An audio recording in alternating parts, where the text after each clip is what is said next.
kababayan, may isang OFW from California, I think, or from the West Coast, and pangalan niya ay si Dean Chase. Pakita ko sa inyo yung picture. Well, marami nang familiar sa kanya, no? And medyo nakakaloka yung kanyang mga pasabog. Okay? And gigil na gigil siya kay Lisa Fur. Kasi nga, sino ba si Lisa Fur na yan? Malay ko sa inyo, balak. Narinig ko lang kay Ate Marlica, Lisa Fur. Or Liza Tanas. Okay?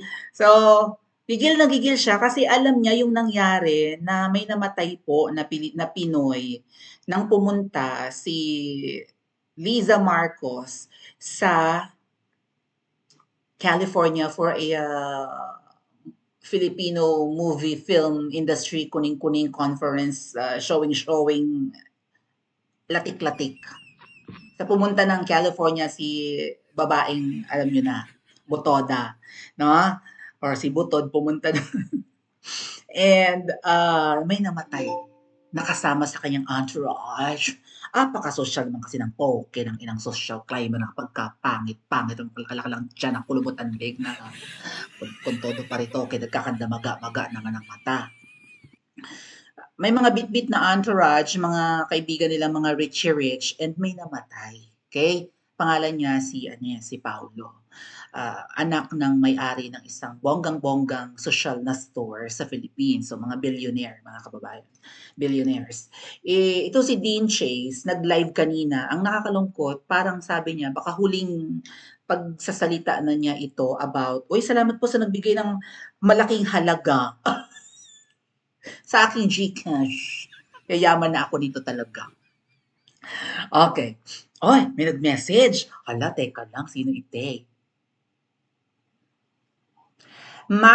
Kevin Rivera ng Macau. Hello sa'yo, nanonood ka ba? Shout out, sabi ng isang poging-poging taga Pinas. Kevin Rivera ng Macau. Oy, nakakamiss dyan sa Macau. Hello po sa mga nasa Hong Kong at mga nasa Macau. Hello po sa inyo. Okay. Ayan. Ay, ang ganda! Asawa ni Mang Jerry, kahit sa Singapore kumakain sa restaurant ni Mang Jerry.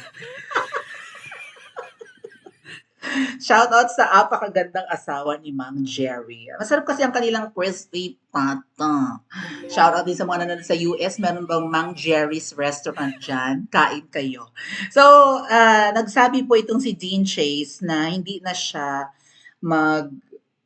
siguro kasi nilalagay niya ang sarili niya sa peligro. So, ganito ka-powerful itong mga nasasagasaan niya.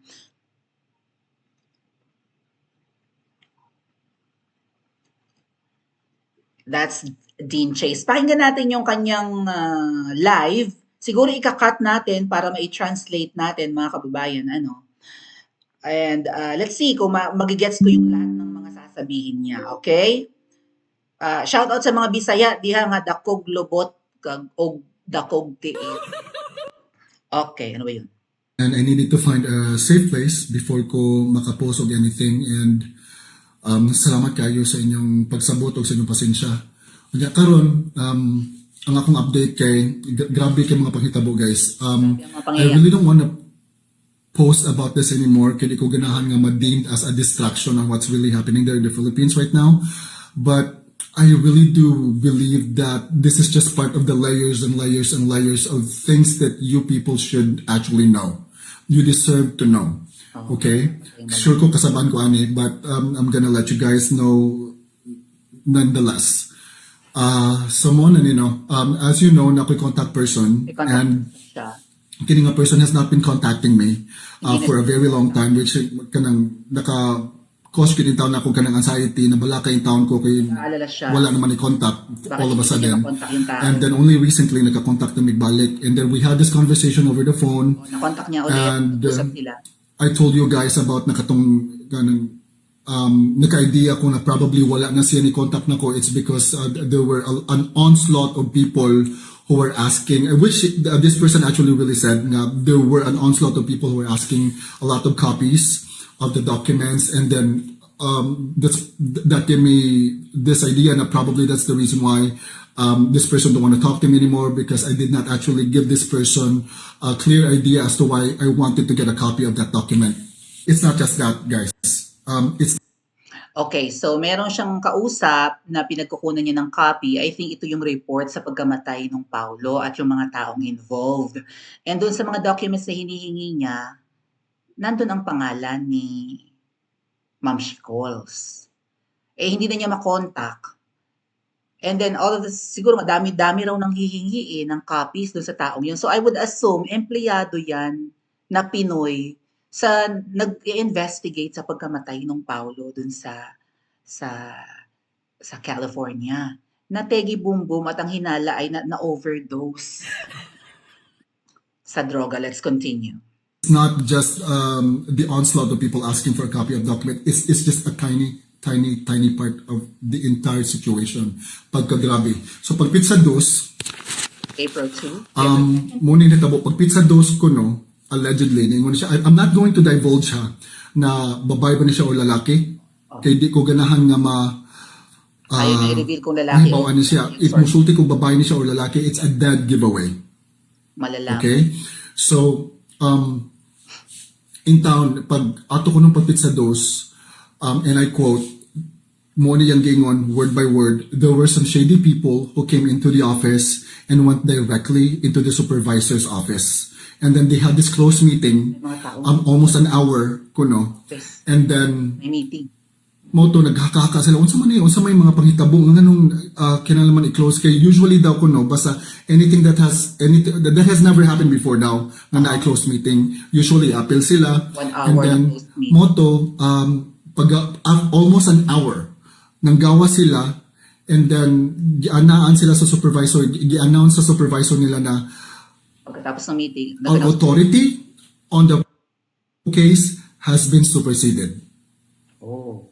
Mo na ang gingon May word by word nag-take over sa superseded. investigasyon nung Paulo. So I was like, what does that mean? Nung utana ko niya, nung siya na, well, it means that Supersede is the take people over. who came into the office is What? going to be handling the case from now on. That's what it means. It means that it's been superseded to a different division. I was like, do you know which division this is? It's like, that's just it. We don't know which division of the task force this is.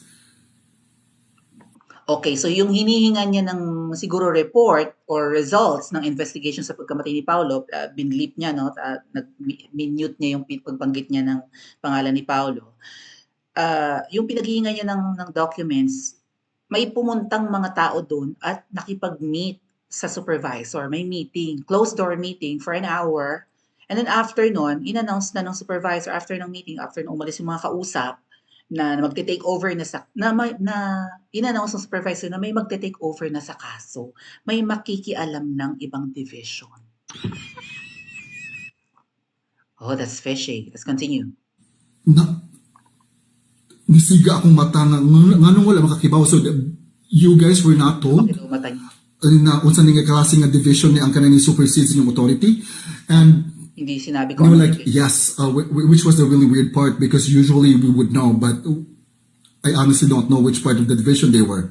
So moto nungutana ko nila, what do these people look like? Nungutana ko niya, Kamiting. white people ko no nya nang ato ko nanulod niya pag kumanda ko ni mga uban nga mga Asian looking men. May Asian looking din daw. Na ako ng mga Asian looking men. So naana ako, Mukhang Asian yung kausap. Asian looking men, do they look like Filipino? Do they look like me?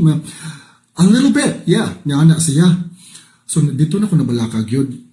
So, Ang Pinoy daw ang kausap. continuing with the conversation, namutangan dito niya nga, Isang oras. Closed door meeting. napangahas ko niya namutangan, do you know the whereabouts of the Satanas? So, nangahas siyang itanong doon sa kausap. Yung hindi na niya makontak and then all of a sudden, kinontak na siya at sinabi nga na ganun, may closed door meeting. So, nangahas siyang magtanong, ano daw ang whereabouts ni Satanas? Ha? Let's listen. Napangahas ko niya namutangan, do you know the whereabouts of the Satanas?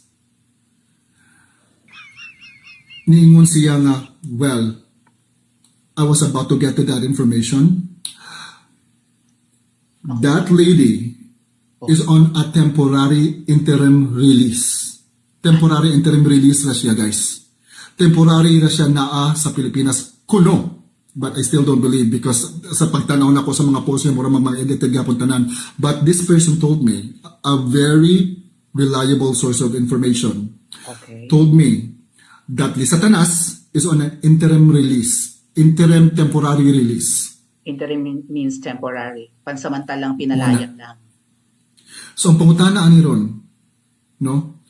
Who were these people who came into their office Yan, sino raw yung mga... that had superseded their authority? Who are these people? Kinsa ka ni sila? Sumoto, dihangyo in town siya nako. Di ko musulti how babae ba ni o lalaki ning kining tawhana nga akong kastorya. Kay it's going to be a dead giveaway. Again, it's Okay. So, sino yung mga tao na kasama sa closed door meeting doon sa pinagkukunan niya ng info? Mukhang Asians daw, kamukha raw ni Dean. So basically, yes, kamukha nyo, Asyano ang mga kausap. So there's a possibility na mga Pinoy yan. Sino ang mga Pinoy na ito na malamang may pwesto sa ibang division? Is it part of what? Ano bang may authority sa investigation ng ganyan, no? Like parang CIDG ng Pilipinas, Criminal Investigation Detection Group or something?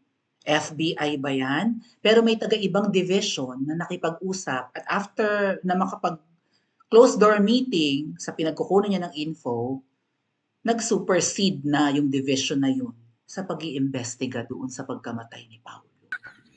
At sinabi pa na kaya nandyan sa Pilipinas ang babaeng butod na yan ay temporary lang yang pinalaya. Oh. At ang sabi ni Dean, reliable daw ang kanyang source. Ano ang involvement ng palaka sa pagkamatay ng Paulo? Unang-una, kasama niya yun. Part of her entourage nang pumunta sa California tapos natigbak. Hindi binabalita ng media sa Pilipinas, nakakaloka, di ba? So anong involvement nung sinasabi niyang si Liza Tanas?